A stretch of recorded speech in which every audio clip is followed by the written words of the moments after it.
Hello दोस्तों, आज हम बात करेंगे कि अगर चेक बाउंस का केस है तो उसे किस तरीके से फाइल करें और इसका प्रोसीजर आखिर होता कैसे है।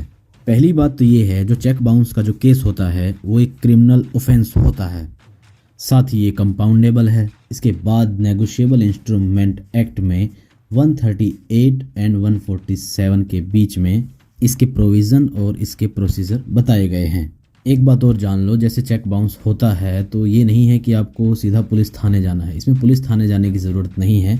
इसमें जो कंप्लेंट होगी वो कोर्ट में होगी, यानी कि पुलिस थाने जाने की ज़रूरत नहीं। पुलिस में इसका कोई रोल नहीं है, कोर्ट में इसकी कंप्लेंट होगी।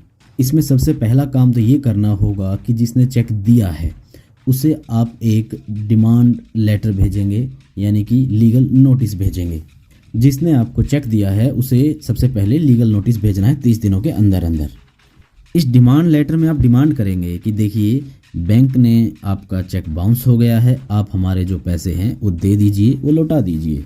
सबसे सही तो यही होगा कि वो अगर इस पे डिमांड लेटर पे आपको पैसे लौटा देता है तो बहुत ही सही, बहुत ही बढ़िया हो जाता है।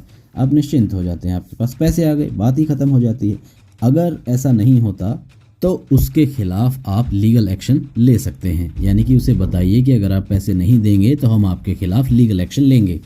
देखिए, इस लीगल नोटिस का कोई ऐसा नहीं है कि कोई स्पेसिफिक फॉर्मेट होता है, लेकिन आपको ये भेजना चाहिए एक वकील के थ्रू, वकील के द्वारा ही आपको ये भेजना चाहिए। इसी के साथ साथ जो आपने डिमांड किया, यानी कि डिमांड नोटिस भेजा, लीगल नोटिस भेजा, उसका जो प्रूफ है भेजने का, उसे आप संभाल के रखना है, क्योंकि वो आगे कोर्ट में काम आएगा।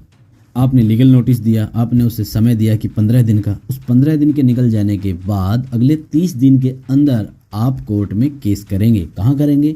जुडिशियल मजिस्ट्रेट फर्स्ट क्लास के पास। सीआरपीसी की जो धारा है 262 और 265 के बीच में, उसमें ये लागू होगा और इसे एज ए समरी ट्रायल की तरह ही लिया जाएगा।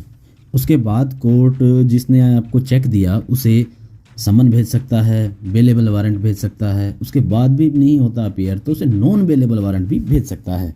साथ ही साथ इसमें जो सज़ा का प्रावधान है वो 2 साल तक का है। इसमें 2 साल तक की उसे सज़ा भी हो सकती है, यहाँ तक कि जो मान लो चेक की अमाउंट है, मान लो 10 लाख रुपए है तो 20 लाख रुपए तक का उसे फाइन भी कर सकता है। अब हम इसमें देखते हैं कि डॉक्यूमेंट यानी कि कागजात कौन कौन से लगेंगे। एक तो कंप्लेंट हो गई, वकालतनामा हो गया, ऑथ लेटर हो गया, मीमो हो गई, मीमो की कॉपी होगी, उसमें क्या क्या बैंक ने किस कारण से इसका चेक डिसऑनर हुआ, ओरिजिनल चेक लगेगा। साथ ही साथ जो आपने लीगल नोटिस भेजा था वो भी अटैच होगा, लगेगा। ये सभी चीज़ें मैं उम्मीद करता हूँ आपको जानकारी पसंद आई है। आप हमारे चैनल को फ्री में ग्रो करने में मदद कर सकते हैं लाइक, शेयर और सब्सक्राइब करके। अगर आप ऐसा करेंगे तो थोड़ा और वीडियो बनाने में हमें हौसला मिलेगा। आपका बहुत बहुत धन्यवाद।